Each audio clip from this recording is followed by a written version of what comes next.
Muy bien, los voy a llamar colegas, no porque lo seamos en concreto, pero porque vamos a tratar un tema común que todos ya conocen y que ha sido y que ha motivado este encuentro tan magnífico. Desde Uruguay, Juan Carlos Yuste, español él, pero residente en Uruguay. Desde Panamá, Alina Torrero, antropóloga social. Y desde Colombia, Sandra Rojas, trabajadora social.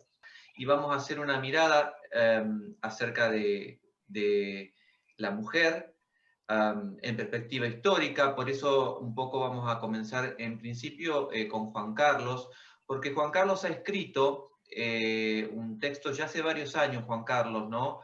En donde hace un desarrollo y una historización explicando un poco cómo se ha configurado este no lugar de la mujer en la humanidad.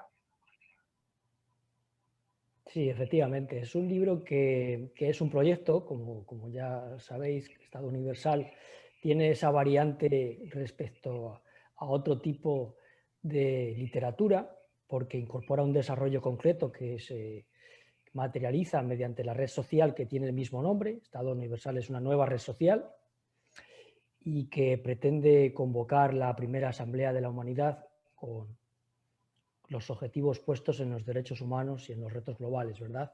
Entonces, este libro lo que pretendía era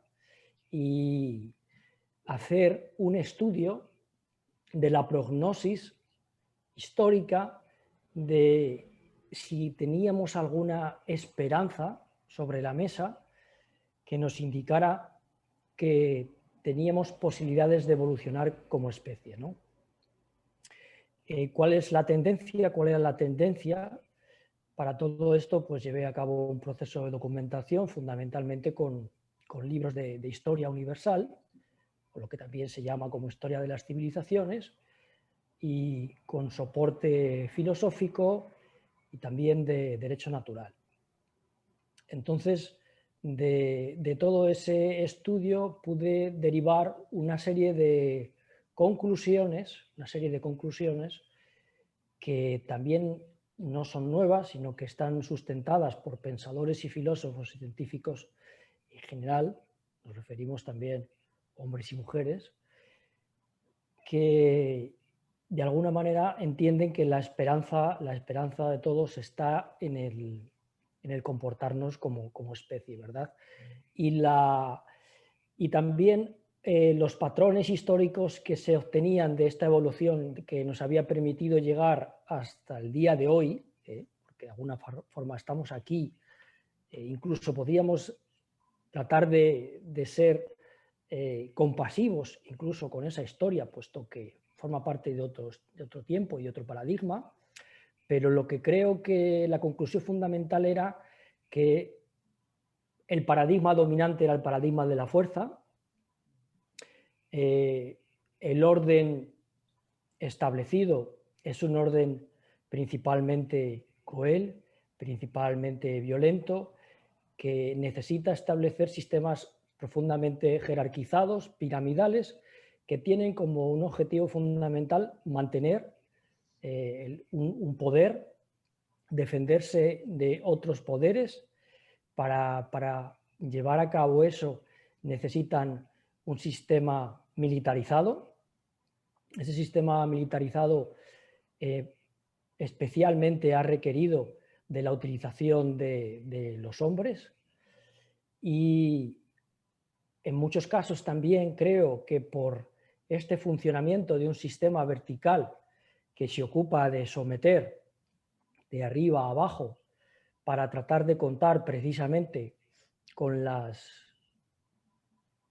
con todas aquellas personas que va teniendo sucesivamente en esos escalones sucesivos, al hombre también se le ha permitido someter a quien el sistema entendía que era su parcela, porque creo que este sistema funciona así, el sistema piramidal básicamente funciona en que una capa cualquiera de ese sistema piramidal recibe un sometimiento de la capa superior, pero de alguna manera para soportar esa presión se le permite presionar, someter a la capa inferior.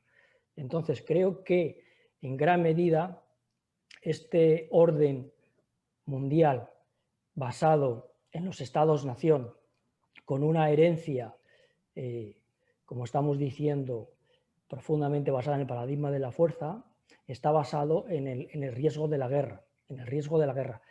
Un riesgo de la guerra que a veces es artificial, unas veces es real y otras veces es artificial. Yo sin duda pienso que hoy en día, en gran medida, el riesgo de guerra es un elemento artificial, es un elemento que sustenta este sistema de sistemas, de subsistemas, pero que es necesario que apuntala este sistema que tenemos, que al mismo tiempo perpetúa en el poder a aquellos que están en la cúspide. Entonces, creo que el objetivo de nuestro sistema actualmente no es tanto la defensa de un pueblo desconocido al otro lado, puesto que vivimos en el mundo en el que la aviación e Internet han hecho que nuestro planeta se convierta prácticamente en nuestra nación, se nos ha quedado pequeño, todos ya nos estamos viendo las caras, y aquí tenemos un ejemplo. El desconocimiento del otro ya no es una razón, no es una justificación para que exista un miedo ni siquiera que nos permita establecer ningún tipo de régimen de esta clase. Entonces creo que estamos ante un gran cambio de paradigma donde el elemento femenino, el elemento empático, el elemento social, el elemento amoroso va a ser muy importante, va a ser fundamental. Y ante ese cambio de paradigma, lo que quizá la reflexión es cómo va a operar el esquema actual. Si va a permitir que esa transición se produzca de una manera más o menos suave. Y ese papel de la mujer fundamental que ha quedado en esa historización que tú haces y que has documentado, ha quedado relegado, digamos, culturalmente en la humanidad y que se ha reivindicado en estos últimos años, en estas últimas décadas, y particularmente en la región de Iberoamérica se ha abierto muchísimo más, pero todavía siguen existiendo culturas muy, muy cerradas, culturas y además con mucha población, con aquellos patrones culturales que tú defines y que por supuesto hacen que la mujer no ingrese en estos espacios y no traiga ese componente que tú has definido, esto de la empatía y de lo que implica, digamos, la figura de la mujer en la humanidad para complementar el trabajo del varón en la humanidad. Evidentemente, yo creo que somos conscientes de que vivimos en un mundo excesivamente cínico, ¿no? Podemos ver hoy en día y exponer ejemplos, por ejemplo, como el del líder de Corea del Norte, de Rusia, podemos pensar en el ejemplo de Trump, este tipo de machos alfa un poco, que es precisamente de lo que estamos hablando, de ese suceso que se viene repitiendo, de ese modelo, de ese patrón que se viene repitiendo históricamente. Este sistema cínico, al final, lo que viene a sustentar es que lo que impera es la fuerza, que siempre hay alguien por ahí dispuesto a someter, un pueblo dispuesto a someter a otro pueblo, y ante la existencia de esa posibilidad, pues se debe estar militarizado, se debe estar preparado, y cualquier tipo de otra lógica es completamente considerada algo pues poco más que infantil, ¿verdad? E incluso la propia democracia, la no democracia, porque lo que tenemos efectivamente, que hablaremos más adelante de cuál es la solución que Estado Universal ofrece precisamente en este sentido, porque si tenemos en cuenta que el avance de la mujer en la democracia liberal, la democracia representativa que tenemos porcentualmente sigue siendo muy pequeño, a pesar de tener una gran capacidad organizativa, pero creo que esto también tiene que ver por el modelo de democracia. Un modelo de democracia basado en la competencia, basado en los codazos, basado en el ego, basado en el populismo, basado en la vanidad. Creo que eso no es muy atractivo para las mujeres. Ni lo es para las mujeres ni para muchos hombres buenos, sensibles. No quiero decir con esto que la gente que está en política, ya lo hemos hablado, no sean buenas personas, pero las condiciones que imperan de poder, que vienen a ser las mismas masculinas, es decir, que al final la democracia, conocemos, es una extensión de la guerra, porque requiere al final unos comportamientos semejantes desde el punto de vista de la imposición y de la lucha, de la creación o de las tramas, las intrigas palaciegas, una serie de cuestiones que rodean los partidos políticos y la lucha por el poder que no atraen a muchos sectores de la población. Entonces, hay otras formas democráticas alternativas que, por otra parte, ni siquiera son nuevas, como es la recuperación de la democracia esencial, porque la democracia esencial, la democracia griega, ateniense de la Grecia clásica, era una democracia que precisamente para huir del político profesional instauró la democracia por sorteo. Es decir, que todas las personas en Atenas acudían a una asamblea, pero de esa asamblea existía un consejo y las personas que formaban parte de ese consejo, todas ellas eran elegidas por sorteo de cada uno de los demos. Por eso viene el hecho de la democracia, ¿verdad? Entonces, la democracia por sorteo sería una forma representativa, estadística, que permitiría, con una gran fiabilidad, que las personas que quisieran ser candidatas se postularan como candidatas sin que nada se lo impidiera y que la suerte, el sorteo, decidiera qué personas van a integrar el Congreso, la Asamblea, la Cámara Baja del país, por ejemplo, por poner ejemplos concretos, ¿no? Y ahí sí que estaríamos en perfectas condiciones de que la mujer no tuviera, igual que mucha otra gente que estamos diciendo, no tuviera ese hándicap de poder estar representada, sino que probablemente lo que ocurriría en un sistema, en un sistema estadístico, es que de la misma manera que la mujer es el 50% de la población aproximadamente, eso es así desde un punto de vista científico en cada generación, pues probablemente las cámaras se incorporarían al 50% de las mujeres al menos, siempre y cuando lógicamente la mujer tome la decisión de ser candidata en una lista de personas elegibles, ¿no? Eso sí se hace de la manera en Estado Universal en el proyecto, que para convocar esta asamblea las personas tienen que previamente tener la voluntad de formar parte de un censo de elegibles, es decir, tienen que postularse como candidatos, candidatas. Si no es así, pudiera ser otra opción, es que un Estado, por ejemplo, directamente hiciera como los jurados populares, en los que recibes una llamada y alguien te dice que has sido seleccionado para formar parte del Congreso de tu país. Entonces, eso lo que ocurriría es que probablemente llevaría a una incorporación o luego un descarte posterior de aquellas personas que no estarían interesadas en ejercer políticamente durante el tiempo designado. Entonces, quiero decir, estamos ante un momento muy bonito. Creo que tenemos que hablar también de una forma muy positiva ante el momento que estamos asistiendo. Es un momento muy esperanzador, es un momento muy especial. Somos testigos de un momento trascendental para nuestra especie. Y la mujer, desde luego, tiene un rol muy importante que llevar a cabo. Claro, claro. Ahí, bueno, esos son algunos también ahora tus lineamientos, digamos, para la creación de la red de Estado Universal, la red social de Estado Universal, que justamente uno de los ejes, tú los has descrito en un programa anterior conmigo acá en el canal de YouTube, es la equidad, es justamente el acceso, la inclusión, la equidad.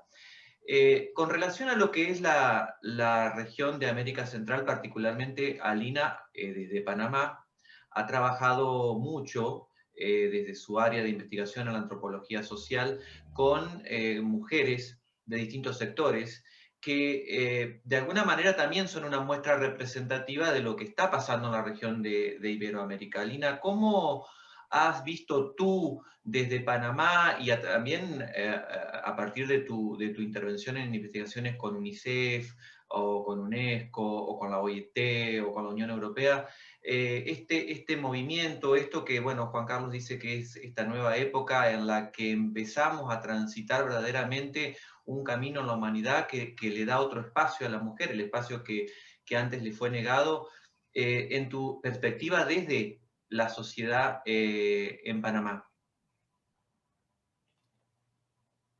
Buenas noches.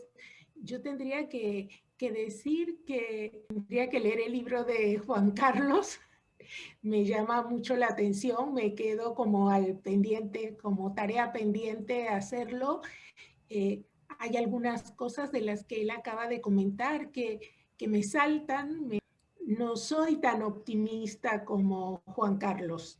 No, yo no veo las cosas así, no solo para Panamá, para el mundo. Yo creo que el mundo es muy complejo, que estamos llamados a tomar posiciones teóricas, de vida también, y no sé, yo no veo el futuro tan alentador. En ese sentido, soy más de la escuela de José Saramago, de un pesimismo galopante, como él decía, un pesimismo constante en búsqueda de encontrar elementos creativos para transformar lo que no me parece. Pero aterrizando en Panamá, hay algo que a mí me hace, yo tengo como antropóloga quizás el hecho de mirar las cosas contextualizadas y mirar las cosas desde los procesos históricos, los momentos, las relaciones sociales en esos momentos, el imaginario de esos momentos. Y yo no puedo decir que la situación de las mujeres ha ido en un proceso evolutivo de menos a más. No, yo creo que a lo largo de la historia hay momentos, hay circunstancias, hay culturas que pueden darnos lecciones hoy en día de que las mujeres tienen un rol diferente. Lo que sucede también es que, como pasa con el conocimiento, se instaura un tipo de conocimiento, una cultura en particular, una clase social, una economía particular, y que desde esa manera miramos el mundo y consideramos que ese es el mundo. Pero simplemente es uno de los tantos mundos. El mundo en que nosotros nos movemos, sí, pero hay muchas otras sociedades y culturas que no se mueven bajo los mismos esquemas occidentales que nosotros tenemos, ni con esa misma percepción. Yo podría decir que en el caso de las mujeres, y aún en la actualidad en Panamá, puedo decirles que hay una comunidad indígena, el pueblo Bribri, donde la población es muy pequeña, llegarán a 700 y tantas personas. Y la afiliación, es decir, la herencia y las relaciones entre todos, está por la línea materna. Esto, el hecho de que sea la relación que tienen y la herencia y la posesión sea a partir de la línea materna, cambia completamente las reglas del juego.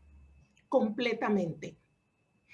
Y allí, por ejemplo, precisamente en una dinámica de mantener los patrones de subsistencia que tienen, no es una ley, pero la misma estrategia de sobrevivencia ha llevado a que las mujeres, aún en la actualidad, tengan 2 hijos, precisamente para que la reproducción no vaya por encima de los medios de subsistencia que poseen.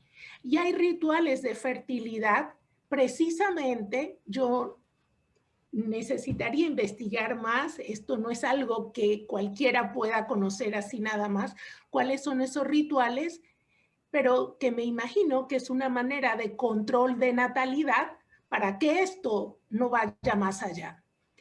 No tiene registros de violencia doméstica. Pegadito a ellos están otro grupo indígena, donde la poligamia es parte de la cultura y tiene uno de los índices más altos de violencia doméstica y también tiene marca en los índices de femicidio. Hay entre la comunidad Kuna, una de los grupos étnicos que ha tenido logros importantísimos a nivel de América Latina en términos de su jurisdicción, también marca un porcentaje muy bajo de violencia doméstica y son matrilineales. Y donde hay, por lo menos en la expresión de los patrones culturales de la sexualidad, hay hombres cuya manifestación de su sexualidad se identifica más con el trabajo que hacen las mujeres. Pero esto es totalmente asumido dentro de la comunidad. Entonces, las relaciones que los sexos, sus expresiones, y mujeres y hombres, aún en la actualidad, aún en una sociedad moderna y occidental como podríamos llamar Panamá, se dan este tipo de cosas. Otro ejemplo que yo podría dar también de las posiciones de las mujeres en la actualidad en Panamá. El año pasado, haciendo el primer diagnóstico nacional sobre mujeres afrodescendientes, en un lugar que se llama de La Palma, en Darién, llegamos mi compañera y yo y teníamos que ir a hacer unas entrevistas. Y nos dijeron, tienen que ir a donde mandan las mujeres.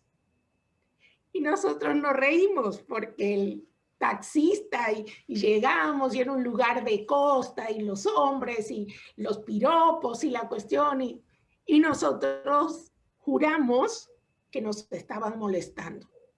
No, es que nosotras tenemos que ir a tal lugar. Sí, el lugar donde mandan las mujeres. Pues sí, el lugar se llama así. Las Mercedes, lugar donde mandan las mujeres. Les estoy hablando del año pasado. Y así llegan los recibos de luz y de agua. Por supuesto, ese no era tema de mi trabajo de investigación, pero por supuesto que eso me llamó sobremanera la atención. Y comencé a investigar hasta que pude llegar con una de las fundadoras del lugar y de la puesta del nombre. Eso fue en los años 80, ya para principios de los 90. No, miento, en los 80 todavía, en la década de los 80, donde en Panamá el gobierno estaba regido por los militares. La mayoría de las mujeres en ese lugar tenían relaciones de pareja con militares. Entonces, cualquier agresión, molestia, estaban totalmente indefensas porque no iban a tener quien las defendiera ni nada. Y el hecho de que el país estuviera regido por los militares, ellos podían hacer lo que quisieran. Y me comentaba esta persona que se convirtió en una constante que ellos las golpeaban, pero ellas se golpeaban con ellos de tú a tú. Y ellos me pegaban y yo pegaba y así. Y era una cuestión de alcohol, golpes y de que tenían muchas mujeres y ellas se enteraban, pasaban temporadas solas y después ellos regresaban y expresaban su violencia.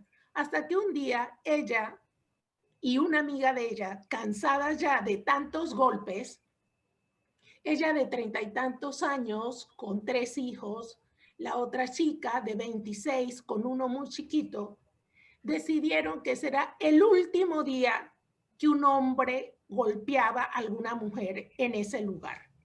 Y se fueron a la alcaldía y le dijeron al alcalde que si él les permitía poner una manta a la entrada del pueblo, porque ellas querían poner un nombre ahí y motivar a las mujeres de la comunidad. Y el alcalde les dijo, ah, bueno, sí. Y ellas buscaron su manta y ellas dos pintaron y pusieron el lugar donde mandan las mujeres. Y cada una agarró un palo del que habían anudado la manta. Y los hombres comenzaron a reírse, pero comenzaron a llegar las mujeres de la comunidad. Y comenzaron a gritar y a decir que ya ni un hombre les ponía más la mano, que no sé cuánto, y a decir, y estuvieron todo el día paradas allí. No cocinaron, no fueron a su casa, todo el día estuvieron allí. Cuando ellas me contaron eso, me dijeron, la historia fue, en el caso de ellas dos, ese día llegaron a su casa, agarraron los motetes de los maridos y ¿sabes qué? Fuera de aquí. No me pones un día más un pie en esta casa. Ellas dos. Y cuando el vecindario vio lo que ellas dos hacían, varias comenzaron a hacer lo mismo. Y eran militares. Y se fueron. Cuando el alcalde vio el nombre de la manta y como él había dado el permiso, los hombres enojadísimos, pero las mujeres cuidaron la manta ese día y los días sucesivos. Ellas es una comunidad pobrísima y ellas a lo que se dedicaban era que ellas iban a cazar al río, a pescar pescado y con sus baldes en la cabeza iban y vendían pescado, hacían tamales o maíz, y iban vendiéndolo en las otras comunidades. Ellas durante una semana hicieron como una olla común ahí donde estaba la manta y salían a vender mientras otras cuidaban la manta. Entonces, comenzaron muchos de los hombres por las peleas que tenían y como la gran mayoría era militar, se fueron y como tenían otras mujeres, las dejaron solas. Pero tal fue la fuerza de lo que ellas hicieron en esa comunidad que hasta el día de hoy los recibos de luz y de agua dicen Las Mercedes, el barrio donde mandan las mujeres. Y como dicen ellas, seguimos siendo pobres, seguimos viviendo de lo mismo, pero desde esa vez, aquí no hay un hombre que le ponga la mano encima a una mujer. Cuando yo oí esa historia, cuando esas mujeres compartieron eso conmigo, incapaz era yo de hablar de empoderamiento, incapaz.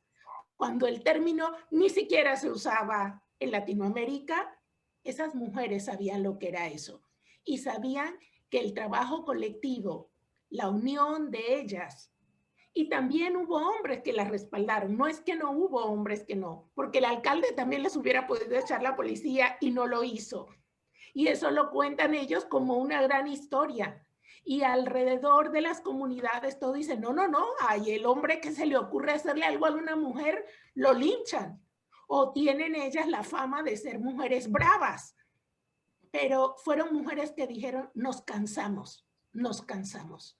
Entonces, yo creo que si bien es cierto, hay una gran normativa internacional, si bien es cierto, hay muchas luchas de derechos, yo creo que la historia de las mujeres a lo largo de los tiempos ha sido una historia de compañía, de solidaridad, guerreras cuando ha habido necesidad de hacerlo, de luchas, de manejar armas, y en el día de hoy también nos encontramos un montón de mujeres que no son amorosas, que no son solidarias y que este mismo patrón del que hablaba Juan Carlos, de esa lucha jerárquica, también son parte de ello y y se manifiestan de la misma manera y quieren acceder a la misma manera. No hay una cuestión esencialista que nos diga que nosotras las mujeres somos más buenas, más amorosas, más empáticas. No, no, no. Y yo creo que tampoco hay una cuestión esencialista de que los hombres son malos o guerreros por naturaleza. Hay una cuestión de estrategias adaptativas, tanto de unos como de otros, como de todas las identidades sexuales, que no son nuevas en la historia de la humanidad. Han estado y estarán a lo largo de la historia de la humanidad. Y dependiendo de las sociedades, son validadas unas en contra de otras. Entonces, entender eso, yo creo que nos puede hacer ubicar, por lo menos para el caso de Panamá, a mí me ha servido mucho para cómo enmarcar el análisis de la situación de las mujeres a través de la historia y cómo reivindicar precisamente aquellas cosas de las mujeres que no han necesitado.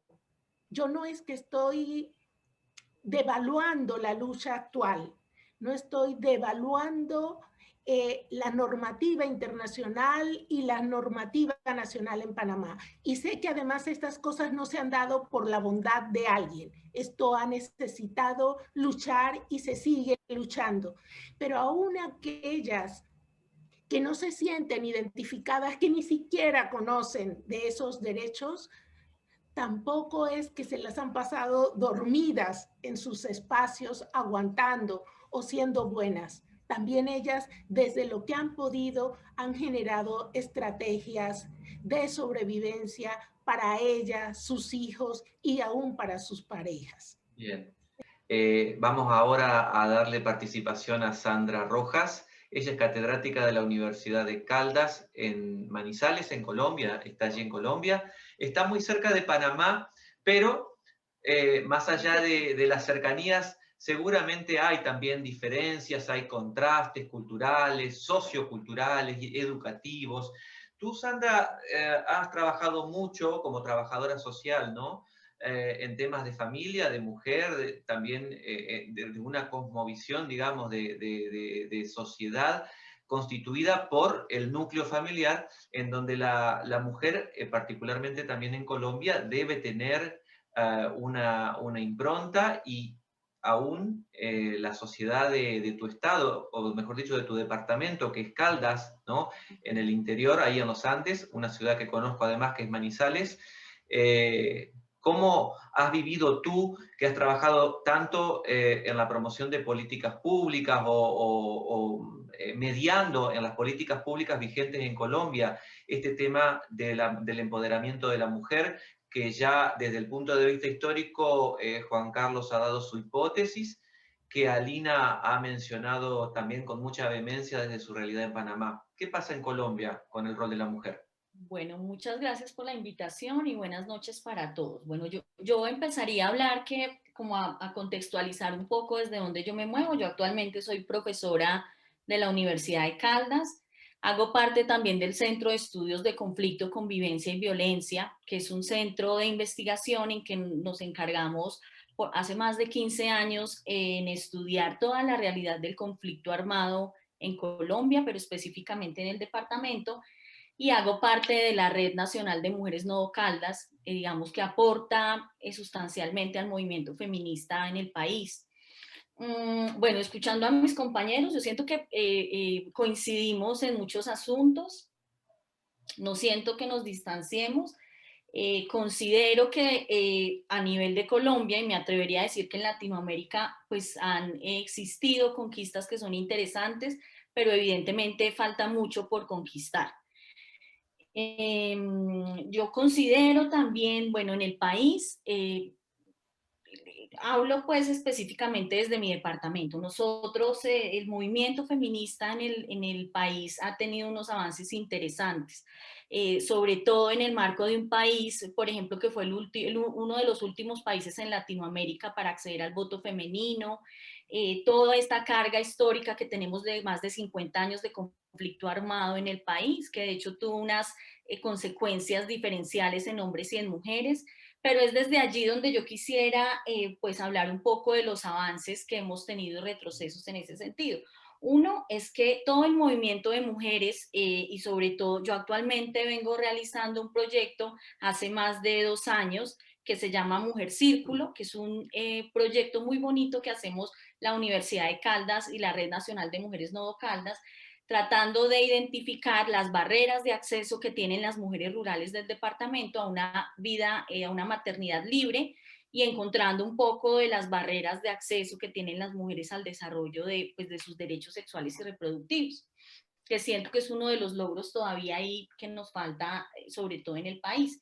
Digamos que esta experiencia es una experiencia supremamente importante. Yo considero que uno puede ser muy profesor de universidad, pero siempre va a hacer falta escuchar la voz de las personas que están en territorio y que hablan y que dinamizan todos estos procesos sociales. Entonces, desde la Red Nacional de Mujeres intentamos hacer un proyecto muy basado desde la educación popular, dándole las voces a las mujeres rurales para que nos cuenten, pues, qué tipo, desde sus experiencias, qué tipo de barreras ellas se identifican. Desde toda esta experiencia que hemos tenido, pues yo podría poner sobre la mesa, y es que, por ejemplo, algo que se puso en tensión desde esta experiencia es que en Colombia se pone sobre la mesa y se pone en tensión esta idea de familia, esa idea familista que nos pesa tanto, diría en Latinoamérica, pero pues voy a hablar de Colombia, pero esa idea de familia que nos pesa tanto a las mujeres, en que la mujer es la que se sacrifica, sobre todo hablo en términos rurales, que es un poco la experiencia que tengo, y ese peso de la familia tradicional que también transversaliza la vida de las mujeres colombianas. Si bien uno de los, y coincido con Alina, nosotros no podemos hablar que hay un solo tipo de familia, un solo tipo de mujer, porque si algo también caracteriza a Colombia, me imagino que ustedes lo saben, es que somos un país pluriétnico y multicultural, que de hecho una de las conclusiones que salen de este proyecto es que nosotros somos un territorio muy diverso, y hablar de un solo tipo de mujer caldense pues también se desdibuja porque un poco invisibiliza otras experiencias de mujeres. Nosotros tenemos población afro en el departamento, tenemos población indígena, el centro poblado pues que es Manizales, que además tiene una característica especial, es que acá circulan alrededor de 8 universidades, y eso implica que también vengan personas de otras partes del país, pues pone sobre la mesa un caldo de cultivo muy interesante en términos de las mujeres. Algo que podemos concluir desde allí es que esa visión de familia está cambiando, pero nos cuesta todavía muchísimo entender que ya no existe esa familia nuclear o extensa, sino que hay otros tipos de familia que se vinculan a las dinámicas del departamento y del país, y que sobre todo pone sobre la mesa también una forma diferente de ver a las mujeres. Yo pongo mi ejemplo, que tiene mucho que ver con Alina. Yo tengo 42 años, soy soltera, no tengo hijos ni voy a tener hijos, y todavía hasta en medios académicos todavía se me pregunta como con cierta, tú estás sola, y yo digo, no estoy sola, yo soy una, ¿por qué no por qué no vives con tus papás? O ¿por qué no? Es decir, nos cuesta hasta en medios académicos intentar un poco poner en tensión ese ejemplo de familia. Entonces siento que es un elemento importante para tener a consideración, para hablar un poco también de lo que pasa con la mujer en el país. Siento también que este tipo de investigación o este ejercicio que hemos hecho por más de 15 años es hablar un poco del aporte que tienen las mujeres cuando se organizan, y que a veces esas formas de organizaciones, de que las mujeres se organizan, no tienen que ver con ese modelo hegemónico, sino que son unas organizaciones de mujeres emergentes, digamos que atañan un poco unos modelos comunitarios que no son muy tenidos en cuenta. Nosotros estamos intentando, por ejemplo, en el departamento hacer un trabajo de caracterización o de diagnóstico, no sé cómo lo queramos llamar, de las mujeres rurales bajo unos ejes. Y lo que nos hemos encontrado en un trabajo muy exploratorio es que hay unas formas organizativas de las mujeres muy propias, que no son consideradas, o sea, una cosa es lo legítimo y otra cosa es lo legal, pero las mujeres se están organizando y están dando respuestas, sobre todo en territorios donde han sido tan tensionados, y han estado marcados por el conflicto armado. Y otro es hablar que, digamos, en Colombia se está adelantando varias acciones para tratar de que esa participación de las mujeres en ámbitos políticos sea mucho más visible. Hace poco en Colombia digamos, se puso sobre la mesa a nivel político un proyecto que hablaba de la participación de las mujeres que tuviese que ser obligatoriamente un 50-50. Si está bien el internet, siento que está fallando. Bueno, entonces es un poco para hablar desde allí. ¿Qué conclusiones saco de este proyecto? Bueno, que es ser profesora de universidad, pertenecer a un centro de investigación donde digamos que nuestra idea siempre va a ser la construcción de paz, pero no una paz perfecta, sino unas paces imperfectas, sobre todo en el marco, les digo, nosotros tenemos un peso diferente a Latinoamérica y es que tenemos más de 50 años de conflicto armado y esto también ha tocado las campanas de los investigadores en torno a entender que el impacto de la guerra es diferencial en el cuerpo de las mujeres y que nosotras acá empezamos en el movimiento de mujeres a tener una premisa importante y es que el cuerpo de la mujer tiene que ser un territorio de paz.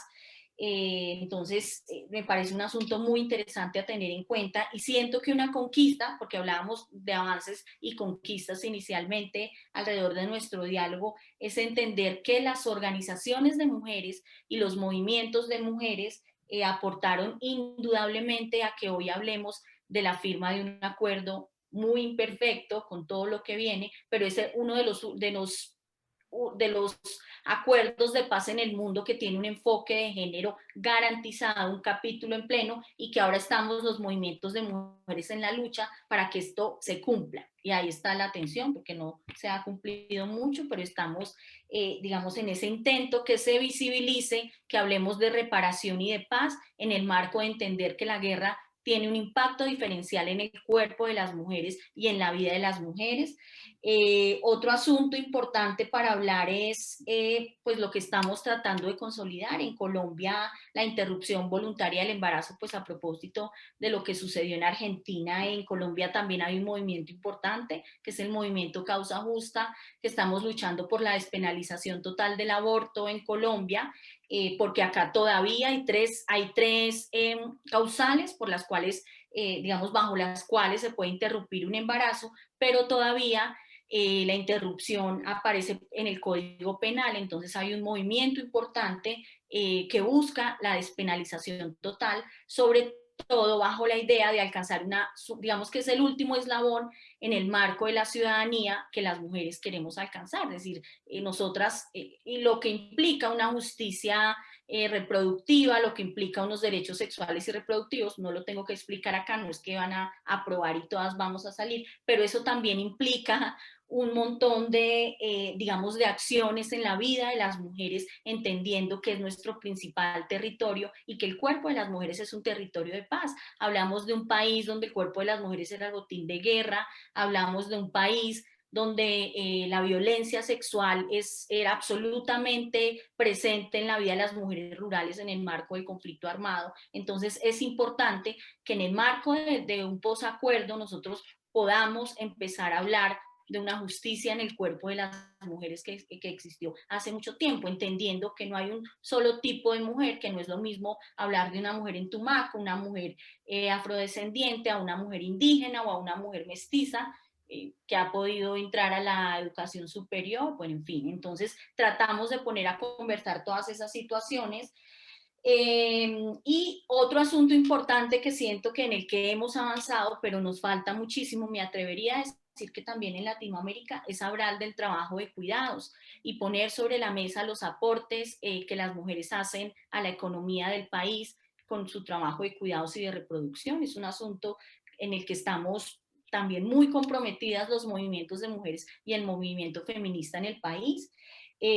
Sobre todo poner sobre la mesa esos trabajos de cuidados a que obedecen y sobre todo bajo la premisa o particularmente lo veo así, es que lo cotidiano es un escenario político también, y es ese escenario bajo el cual estas jerarquías se han cobijado, pues para decir que las mujeres tenemos que hacer un tipo de acciones porque somos mujeres.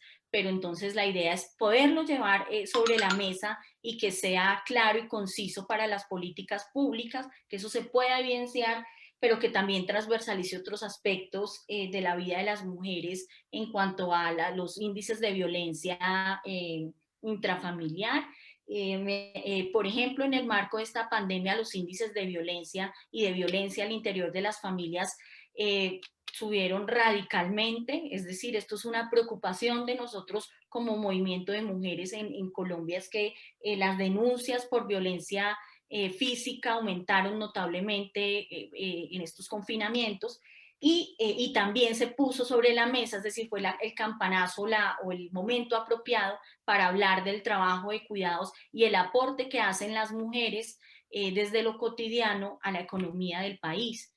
Son muchos asuntos, pero me atrevería a decir que son en los que estamos trabajando profundamente. Esto tiene pues unos vértices diferentes. Hablar de mujeres rurales de Caldas es diferente a hablar de Chocó, de la costa, o como les digo, la idea también es poner sobre la mesa que las mujeres somos diferentes, pero nos pasan las mismas cosas, por lo menos en Colombia. Bien, muchas gracias, Sandra. Qué definición. Las mujeres son diferentes, pero le pasan las mismas cosas. Como síntesis a esta primera parte, en donde ustedes han tenido la posibilidad de presentar cada uno de su perspectiva, desde su experiencia, este tema que estamos abordando en el programa de hoy, como síntesis podríamos decir que la visión optimista de Juan Carlos contrasta con la visión de Alina, en cierta medida, y que las políticas públicas que menciona Sandra en su país, que como ella dice, sí es cierto, se repiten en general en el contexto de Iberoamérica y de América Latina en particular, todavía no son suficientes.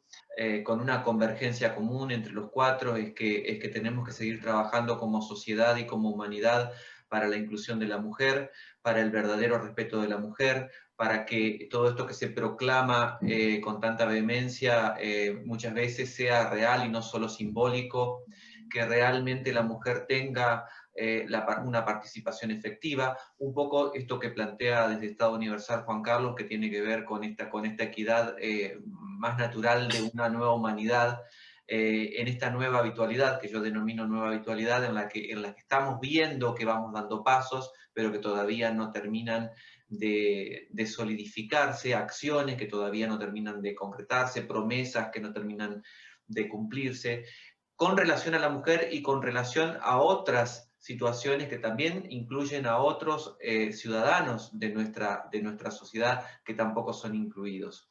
Y en esta diversidad en la que se representa a la mujer, ha quedado claro aquí, digamos que no podemos hablar de un solo tipo de mujer, pero sí de muchas mujeres de diferentes ámbitos, nacionalidades, etnias, culturas, sociedades, clases sociales.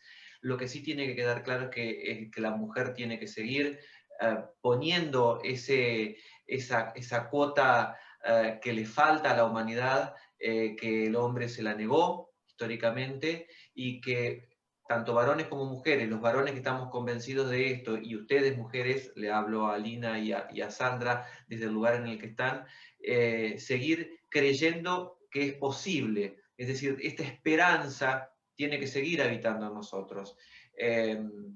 Más allá de lo que podamos ver que pasa, porque también en Argentina las cuestiones no están resueltas, aunque tenemos casi una planificación de derechos, y la Argentina es un paradigma de planificación de derechos en la sociedad iberoamericana. Siguen sucediendo las cosas porque todavía no hemos logrado, evidentemente, llegar a un estado de conciencia que permita que verdaderamente haya una paridad, haya una equidad y haya una respuesta efectiva a la inclusión efectiva o a la inclusión plena de las mujeres y también de otros colectivos sociales, como dije anteriormente. Pero sí quiero decir que desde esta ventana que se ha abierto el año pasado, en mi canal de YouTube, siempre quiero alimentar la esperanza y creo que vamos en una dirección esperanzadora, porque Alina, Sandra, Juan Carlos, de alguna manera u otra lo han referido, están creyendo en un camino, que hay un camino, que hay un sendero por el que tenemos que seguir transitando para seguir generando esto que queremos que verdaderamente sea una sociedad o sea una humanidad en equidad. Y particularmente más allá de los posicionamientos políticos e ideológicos, y demostrarle a la sociedad en su conjunto que podemos haber 4 personas diferentes con expectativas comunes, pero también con perspectivas diferentes, que podemos tener un diálogo y construir casi 2 horas de programa. Gracias por haber estado aquí. Gracias por la invitación. Feliz noche. Feliz noche para todos, feliz día. Gracias. Días. Hasta pronto.